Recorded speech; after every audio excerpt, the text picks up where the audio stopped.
Selamat sore, perkenalkan saya Revina De Agustin dari program studi sastra Jepang. Di sini saya ingin mewawancarai kakak tentang kebudayaan yang ada di Indonesia. Baik, selamat sore. Sebelumnya silakan perkenalkan diri, ada nama dan asal daerah. Nama saya Rini, daerah saya tinggal di Bandung. Baik, langsung saja ke pertanyaan. Seperti yang kakak ketahui, di Indonesia itu banyak sekali kebudayaan-kebudayaan di tiap daerahnya. Ya.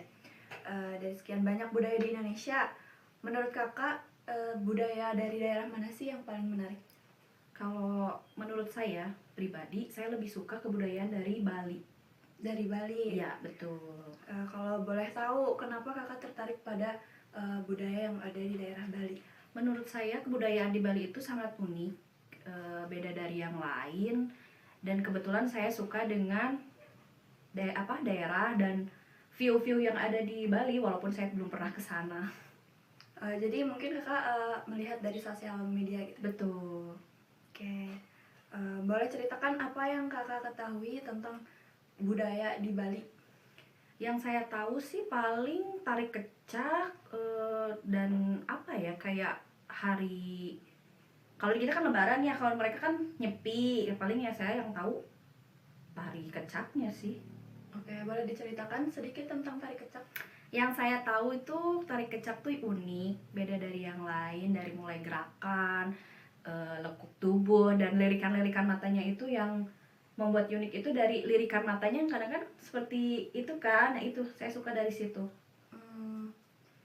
Terus apa lagi yang kakak tahu tentang tari kecak?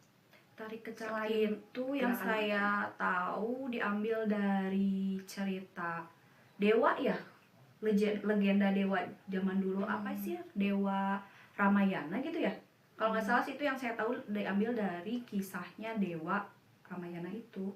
Gitu. Terus ada lagi nggak ya hal unik yang kakak ketahui tentang tari kecak yang berbeda dari tari tradisional lainnya? Kalau menurut saya tari kecak itu kayak gerakannya tuh simple tapi sebenarnya susah. Beda dari yang kayak jaipong mungkin ya, jaipong kan udah tau lah. Cuman kalau tari kecak tuh kayak tangan, liuk-liuknya tuh sangat unik. Pokoknya saya suka dari tari kecak itu, beda dari yang lain. Itu aja sih, dari musiknya, iringannya, terus kayak sorak-sorainya tuh beda gitu loh. Seneng aja dengerin. Pakai kayak teriak-teriakan aja sih, bukan jadi kalau yang jaipong kan gendang kayak gitu kan udah biasa pakai irama musik. Kalau kecak kan musiknya tuh diciptakan sama visual dari suara mereka gitu ya, dari ya langsung alami aja, dari keluar dari mulut mereka gitu, beda aja. Oke.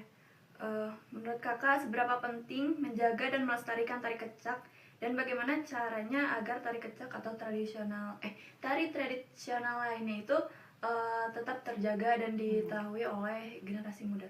Kalau menurut saya sih sangat penting ya melestarikan. Jangankan hanya tari kecak, tarian-tarian yang lain, budaya-budaya yang lain juga sebenarnya harus dilestarikan dengan baik di Indonesia sebelum negara lain mengambil gitu ya dan diakui. Cara melestarikannya sih kalau menurut saya simpel-simpel aja, kayak kita belajar terus kita memperkenalkan, seperti di sosial media kan sekarang banyak ya, kita belajar nari begini-begini, banyak lah yang menonton, atau oh ini loh tari kecak, mengetahui dari sosial media juga kan gampang. Tapi alangkah baiknya anak cucu kita tuh diperkenalkan secara langsung oleh kita gitu loh, pribumi langsung di sini, mengajarkan entah itu dari seperti membuka kelas tari, atau kita belajar melihat dari nih loh, nah dari sosial media ini, dari Bali tarian ini seperti ini gitu sih kalau menurut saya. Oke, untuk pertanyaan terakhir, kalau kakak diberi kesempatan untuk pergi ke Bali, apakah kakak mau untuk belajar tari kecak atau hanya ingin menonton di daerah Uluwatu? Jujurnya sih pengen ya sedikit belajar gitu untuk memperkenalkan. Saya juga pengen tahu seberapa sulitnya itu belajar tari kecak, dari gerakan mata atau segala macamnya. Jadi bukan cuma pengen nonton, tapi saya pengen belajar langsung sih sebenarnya. Oke, sekian sih pertanyaan tentang kebudayaan Indonesia. Terima kasih sudah meluangkan waktu untuk diwawancara. Ya, sama-sama.